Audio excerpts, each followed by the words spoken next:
Hi, everybody. This is Silvio Canto in Dallas, Texas on Friday, February the 10th. And today we're going to check with our good friend George Rodriguez. We normally like to do this on Sunday, but Sunday night, my friend George and I are going to be Super Bowl concentrated. So we're not going to be interested in talking on Sunday It's a night. So we're religious experience. yes, that's right. So we're kind of speeding it up a little bit and doing it on Friday. But as always, it's a great honor to have you. Welcome, George. Thank you very much. Well, I have to tell you that you know that song "Up, Up and Away" and "My Beautiful Balloon."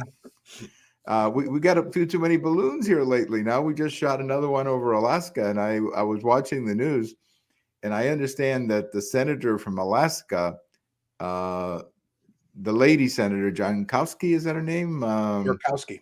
Yes, right. She was furious. She was saying, why did you let the first balloon go into over my state? And then John Tester, the Democrat from Alabama, was furious that it flew over Montana, the last one that is. So here we have another balloon. I'm glad we shot it down. Okay, I'm glad. I'm glad we didn't let it travel throughout the whole country. But George, it worries me a little bit. What is China up to? Or, I Exactly. guess we can speculate, but maybe they're just testing us. I don't know. What do you think? It's probing. I mean, Hmm. literally, you've got to consider it probing. I mean, trying to find a weakness, trying to find trying to push the envelope. This kind of situation is very, very troublesome. We know that the Chinese are up to no good. I mean, that's the bottom line. They are not backing down in any form or fashion, and they certainly see the present administration as a punching bag, as weak, Yeah. and it really worries me what they're up to right now. Well, another interesting thing too, George, is that when they were doing the White House press briefing today, the White House did not initiate the information. It was the the press secretary, not the regular one, but the gentleman from the Pentagon who comes over once in a while, and he was talking about something else, and then a reporter said, "Can you confirm that a balloon was shot over Alaska?" And he said yes. So had that Had reporter that question not, not come up, would they have said anything? which is the same thing that happened with the other one. But I think it's the Chinese poking a little bit. That's what I think it is. Definitely. Now, in all fairness, we don't know if the second balloon was actually from China, but as they say, if it's white and flies over the United States, it's very likely coming from Yes. China because Yeah. it looks a lot like the other one. And they have admitted that there have been other balloons from China that Yes. have flown over us, and nothing has been said by the Pentagon about them. Hmm. So it is very, very troublesome. I mean, the thing that I thought about immediately was the number of times that Japanese submarines had been seen off of Pearl Harbor prior to December 7th. Right. This is not good. This is not good. That's a great historical memory there because you're exactly right. I mean, there were Japanese subs coming close to Pearl Harbor, and they were kind of dismissed. But you can never dismiss anything when you're dealing with an adversary. You gotta be always on guard. And I don't know what message you delivered to China, but it might. It seems like we It's going to get have to be angry, a we strong shoot one it eventually. down. It has got to be a strong one eventually. The other thing, let me tell you, Yeah. I attended a luncheon with Sheriff Brad Coe from Kenny County, down near Del Rio, who has become one of my closest friends, and he was very upset at the number of Chinese Right. illegal aliens that have been picked up lately. Right. Now, I saw that. I now saw that. when You you've got posted about that, right? yeah, You when you've posted got about that, right? Yeah. yeah, when you've got Chinese coming across, and then you've got a balloon floating or balloons Mhm. floating over. I'm sorry, we need to start worrying about this. We need to take this matter Yeah. serious. We do. And I think we have to send the message that you do not come into the United States, whether it's by air in a balloon or walk. I mean, there has to be a Walking across sense. the river. Yeah. There has to be a sense of, hey, we're serious about this. And you're right, we're not. And again, I think that's a great point you made about the Japanese submarines back in 19, and before Pearl Harbor, because they were sort of like testing and looking and to see where the ships were and all that kind of stuff. So yeah, I think that's a great point. But I can only tell you that it's like all of a sudden balloons mean something else than they used to. Yes. You know, there used to be balloons where, I guess, for parties or anniversaries or Some for, clown would bring it to you. Of course, yeah, I'm and scared to death now, of clowns. So, right, exactly. Now all of a sudden, every time you see a balloon, you think it might be a Chinese balloon, which is or a kind of Chinese sad. clown. Yeah, that's right. That's right. It's just weird. Well, we had a State of the Union address this week, George. I'm sure you remember that. And a couple of thoughts before I get your feedback. 23 million people saw this. It was the smallest audience in 30 years. That is a sign that obviously a lot of people were not rushing home to watch this thing, which I think tells you a lot about his, the lack of, I guess, the lack of energy in this administration. But I thought overall, George, and I want to get your thoughts on this, but I thought overall the speech was too political. You Yes. know, the Constitution gives the president a golden opportunity. Now, it wasn't always obviously on television, but in the last 30 or 40 years it has been, maybe longer. But it's a great opportunity to get an hour of free time, an hour and a half, where you speak to the country as the president. And it's you and the people, and well, through the Congress, of course. And it's a great opportunity for the president to be presidential, to be honest and to recognize some mistakes and praise people who have done well. And I thought in this address, he was not presidential in the sense that he did not talk about a lot of problems. And then when he said that about Social Security, that I thought that was way over the top, unnecessary. And I think overall, I just don't think it did a lot of good for him, George. Well, again, what we need to remember is that the whole idea to the Constitution is for the people, the American people, the citizen, to hold power. And in many cases, to prevent government from doing things, because the fear is that government will become an entity to itself and do things. Now, what I keep hearing from this administration is that they don't have the power now, the control of the House by the Republicans, that they're not going to be able to do this, they're not going to be able to do that. Well, first of all, to the ordinary citizen, it should occur to them that perhaps we don't need government to do everything. The second thing was his tone. He was screaming at times. I mean, and I thought to myself, what is this all about? I mean, because you scream doesn't make you more factual. It doesn't make you more likable, certainly. And then, of course, was like you said, the politics into it. I mean, accusing the Republicans of wanting to do away with Social Security,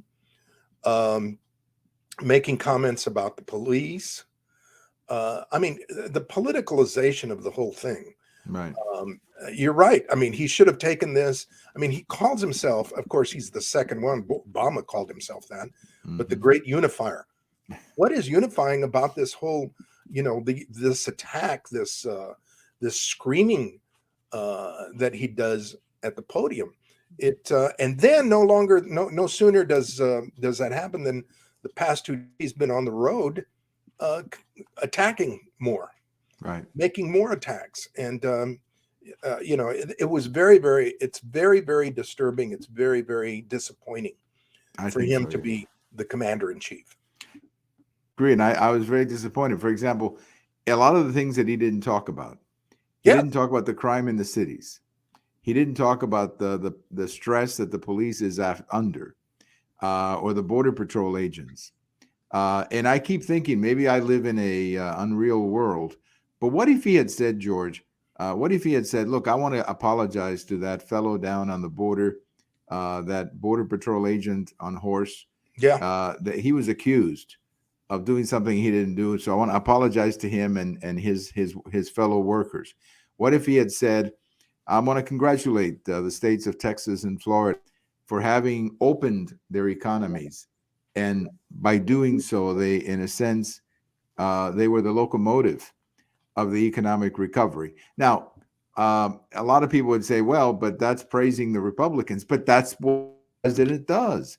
I I mean, mean, it's the when you, State of the Union. It is not that's it. the Democratic Party. Well, that's correct. And he is speaking as the president. Correct. This is not a Democrat fundraiser. I mean, it's a state of the union. So I think he would have been a lot better off doing stuff like that, and certainly would have disarmed some of his critics when, he would say something like that. Even his failure to talk about the the border and the fentanyl coming over. I mean, we've had a terrible tragedy. I don't know if you guys heard about this down there, but there's a local school here, not far from where I am, a local school where there was a couple who was arrested for peddling the fentanyl. And there have been several young people who have died or have gotten very sick from it. And it's a real terrible local story. And so this really brings it home, this fentanyl problem. But he didn't talk about it. He didn't talk about the border. He didn't talk about the crime. And you're sitting there going, what the heck is going on here? Exactly. And so Where's the reality in this talk? That's it. Where was the reality in the whole thing? The other thing is he practically broke his arm, patting himself on the back about the economy. Well, I don't know about you, but I filled up my truck again a little while ago, and it was $120. And the other day I went to the grocery store, and clearly, orange juice is almost twice as what it used to be. Eggs, of course, everybody talks about that. I mean, everything at the grocery store is almost twice as much as it was 2 years ago. And if he thinks that asking the rhetorical question, "Are you better off?" is going to get a good answer, let me tell you, between the crime and the inflation and the border, and now we've got balloons flying over. So these things are things that the State of the Union address should have addressed. Absolutely. No, you're exactly right. And I'll tell you something about inflation. I was talking to Telemundo today, and they mentioned inflation, or they said, what could he do to control inflation? And I said, well, he better do something about gasoline, because the most inflationary item here is the price of gas. If gasoline, I mean, I've seen here in the Dallas area over the last couple of weeks, gasoline go from $2.89 to $3.09. Now that's a 20-cent increase, but that is highly inflationary when you digest it really that. is. I mean, everything we do in this economy requires transportation, and transportation depends on the petroleum industry. Absolutely. So every truck you see out there delivering, every automobile that you see out there moving, the buses, the airplanes, everything is some kind of fuel. And if the price of, I mean, I mentioned today that if the price of gasoline, again, in the context of inflation, if the price of gasoline, let's say, went up to $3.25 or $3.30 by the summer, you can forget about the inflation. Exactly. I mean, because the inflation is not going away as long as the gasoline prices are unstable. Okay. And the other thing on the economy, and you mentioned that, he should have thanked the governor of Florida and Texas. But the fact of the matter is that so much of the new employment, or the current we should call it reemployment, are people getting back into the workforce after COVID. It's not that new jobs are being created, although they do say that new jobs are being created. They're not being created. They are being refilled. Right. No, I think you're right. I mean, a lot of it is people going back because the checks have stopped. So people have got to go back to work, and they may be new jobs in the sense they took a different job. Okay. So for example, if you were working for a restaurant before and now you're working for a factory, that is technically a new job, but it's the same person who is working. So it's not quite the same thing. So yeah, I just felt the State of the Union was a mistake. And I don't think, honestly, that he got much. Well, let's get into a couple of areas here quickly. School choice is happening It seems like just about every Everywhere, day I see everywhere. a news story about school choice, and I'm hoping that it happens in Texas. And I think the governor is committed to it. The lieutenant governor is committed to it, and I think we can pull it off. Now, as you know, that school choice comes in many forms. You got vouchers, you've got charter schools, you have other things. I actually don't care about the details as long as something like school choice happens. You know what I mean? Correct. Yeah. So they're in Austin right now in the legislature. I saw something the other day in the news that the Democrat caucus said that they are not going to give money to religious schools or private schools. Well, I mean, let the parents choose. Exactly.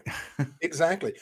You know what this really, this voucher movement tells you truly is that it's a comment on the state of affairs of public education, that so many people want to pack up and leave it. And again, this is one of those messages that apparently the Democrats just are tone deaf to. Right. That's right. They continue to fund, and their answer for everything is more funding, more Right. funding, more funding. And the only people that are getting rich off it, apparently, are the consultants and the bureaucrats within the I call it the education industry. It is very, very obvious, because now you're seeing a lot of teachers leaving public education. And again, the reason that they're leaving is because there's no discipline. There is no Mhm. everything has become woke. Right. And you've got today's story about a mother that found out that that her daughter was being allowed to transition to male, and she didn't even know about it. Right. I'm trying to figure out, how does a public school allow that and let it happen? I mean, how do they encourage that? Well, and George, obviously I don't have, kids at that age anymore, but when I had kids in school, and by the way, the schools they went to were excellent. The teachers were excellent. But it seems to me that it was a different time. And I'm only talking 20 years ago, Yes, it was. because I mean, it's not like I'm talking, 100 years ago, it's 20 years ago. But it seems like the teachers that were teaching my kids, and I had the chance to get to know many of them, uh, because most of them lived in the area. It was that's the way it was. You went to a little league. It was A some one of neighborhood your school. You went to yeah, a neighborhood school, and the neighborhood was full of families that watched over their kids, exactly. And the as opposed to teachers, now. I always felt that every one of the teachers was so committed to not just education in the general sense, but they were really committed to the kids. And I can guarantee you that not one of them would have dared do this gender thing with one of my kids. Yeah, They would have never. They would have said, "No, I'm not doing that. That's not for me to do. That's for the parents to do." So now you've got this situation. How arrogant, George, can a teacher be, or can a school district be, or a principal, or whatever, to yeah, think that they could get away with that? yes, exactly. That's exactly right. I mean, what are they thinking? What are they thinking? The other Absolutely. situation was a situation we had recently in Virginia, where a 6-year-old shot a teacher. Right. Again, uh, what I mean, how? And the kid was already everybody already knew, had already spotted him for being emotionally disturbed. But again, because of wokeness, the child was allowed to continue just like he's normal. Right. You know, No, I agree. it's incredible. I agree. How a kid got a gun into the school? That's another That's the question other that thing. I like to know. I Well, mean, of how do course, you they get blame a the gun. yeah, how do you get a gun into a school? That's another, they keep talking about new gun control laws. Why don't we enforce the ones we have? Or And control the kids. yes, that's right. That's right. But it's funny, getting back to the teachers again, when I talk to a lot of teachers, um, over and over, they come back to this discipline issue that you brought up. And over, they keep coming back to the idea that it seems like most of these kids, if they have parents, both parents are working sometimes, or many of them are in one parent families, and there's a lack of discipline overall, just overall a lack of discipline. And the school, instead of supporting the teacher, they're scared to death of one of these woke lawyers Exactly. coming after them. There you go. And many of these teachers are leaving, like you say. Teachers are, and we're losing a lot of quality teachers, I think, And again, because of it. the ultimate question for me, and this is going to sound very, very right wing, but the ultimate point for me is I don't have any kids in public schools, as well as in the local public school district, as well as I don't want to support it because I don't believe in the curriculum. I don't believe how it's being driven. So why are my taxes being forcibly taken from me and given Right. to the local public school district? In my opinion, it's time for me. If I want to give to education, I should be able to have on my tax. Do I want to give it to as a voucher, so that it can be used by the state as vouchers, or do I want to give it to the local public schools? Right. Or you contribution directly to it. Like if you don't have kids, Right. Just make a contribution directly to a school. Exactly. Directly to. No, I agree. I think this is the way to go. And the other day, Dr. Bennett, and I think I mentioned this the last time. Yeah. Dr. Bennett was on TV, and he was saying we're killing public education with these idiotic things that are happening. And he's exactly right. More and more parents are moving out of public education, and a lot of the school choice movement is a consequence of ultimately, Silvio, we see quite often on a lot of shows, like on some of the Fox programs, as well as News, where somebody will go out into the community, out into the street, and talk to young people, like at school, at spring break, and ask them a simple question. Who did the United States declare its independence? And they don't know. They don't know. You're right. The ignorance is unbelievable. Well, George, a couple of quick points here before we talk about the Super Bowl. Couple of quick points to get us to the Super Bowl. Interesting article that came out last week in the New York Times, and I've got a post about this coming out Saturday morning, where they got together. The New York Times brought a bunch of Democrats. They didn't reveal their names, but actually Hillary Clinton did go on the record and say that she didn't think Kamala could win a primary, which is really fascinating. But a lot of Democrats are, let's say, a little bit uncomfortable with Kamala Harris.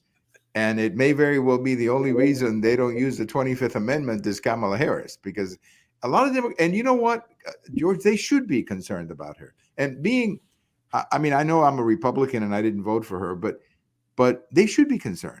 This is a lady who doesn't seem to show any seriousness in her job. This is a lady who was given the opportunity of the century to do something. I mean, she was given one of the most contentious issues, the border, and she was given that issue to work with, and she hasn't taken any time to do it. What if she had gotten serious about that issue? She could have enhanced her presidential credentials by getting serious about the border, because the border is not just a humanitarian crisis, but it's a national security crisis and everything else. So she could have enhanced her presidential image but she didn't. She has taken no interest in it. And whenever we see her on TV, she looks awfully foolish about talking about this and that, George. So I don't blame the Democrats for being uncomfortable, George. The only thing that I can say about her is that I think that she is a product of affirmative action in the worst way. She is there not because of her smarts. She is there because of her gender and race. And it's quite evident that this person is not prepared. The Democrats, because they want to win, they are recognizing that this is not the winner. That this is not the. I mean, she was on Judy Woodruff on PBS 2 nights ago, and literally Judy Woodruff at the very beginning of the interview asked her, "A lot of us are worried about." I don't know who a lot of us is, but she said, "A lot of us are worried about you. Are you okay?" Well, what does that mean? That means that this lady needs to explain her behavior. Well, that's right. And whenever you see her publicly, she just seems to be, she's Fighting? not serious. Yeah, she's not serious. She's laughing. Yeah. She's got this crazy laughter that seems to go with her. I mean, there's something there's something that concerns Democrats about her, and they should be. They should be and concerned and, about and that. the minute that you debate her, the minute that you criticize her, it's because of her Right. race and gender. Exactly. If you that's exactly right. I mean, She always she accused yeah, Biden of being racist. that's right. Well, quick things here, George, before we go. February the 3rd, 1959. We mentioned this off the air. The day the music died, Richie Valens, Buddy Holly, and the Big Bopper were killed. I think for many in our generation, that came back, or it was brought to us really by that song American Pie Right. in the early 1970s. But it got me very interested in Buddy Holly, that song. I've seen that movie, The Buddy Holly Story, which is fantastic. And I love his music. And of course, Richie Valens was also killed that day. He was the first Mexican American rocker, at least who was able to get hits on the radio. And was he popular in South Texas, Richie Valens? Well, the only people that I can refer to is like my brothers and some sisters Right. who were older than me, and they really followed him. He was very, very popular as a rocker. Mm-hmm. And many people really didn't even know that he was Hispanic because Right. they didn't have they didn't have pictures of him. They didn't have him Right. on an album or something like that. It was in the days of 45s. Mm-hmm. And I don't know if it was intentional marketing that way or whatever, but yeah, he was very, very popular. I mean, I remember everybody. I remember when it did happen.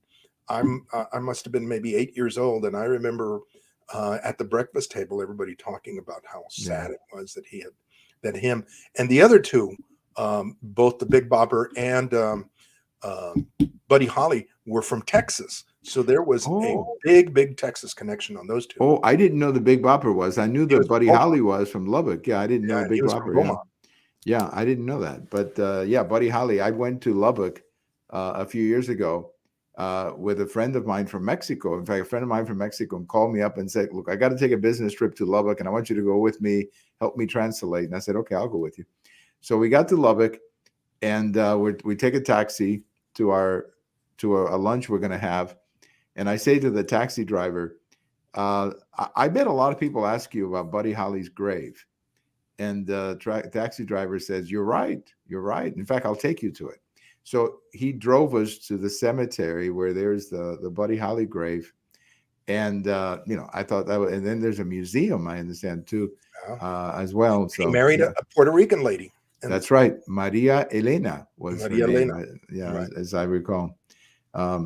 Well, the other big news, of course, this week, George, and the reason we're doing this chat on Friday is because they're playing a game on Sunday.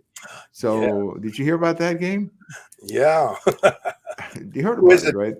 It's Argentina versus the Philadelphia. I think it's Argentina versus Italy or something like that. That's the big Eagles. game. I think they're playing the Eagles. Yeah. Well, it's Kansas City, Philadelphia, in case you need to be reminded. And I'm going to go with Kansas City, I guess, because the quarterback is from Texas Tech. So I'm going to go with the local guy. I do think Kansas City is going to win. I think that Patrick Mahomes is unbelievable. So I'm going to go with him. What about you? I'm going to go with the Kansas City Chiefs because I went to school with Mike Reed. He is a BYU grad. He has won Super Bowls before. I'm going to go with him.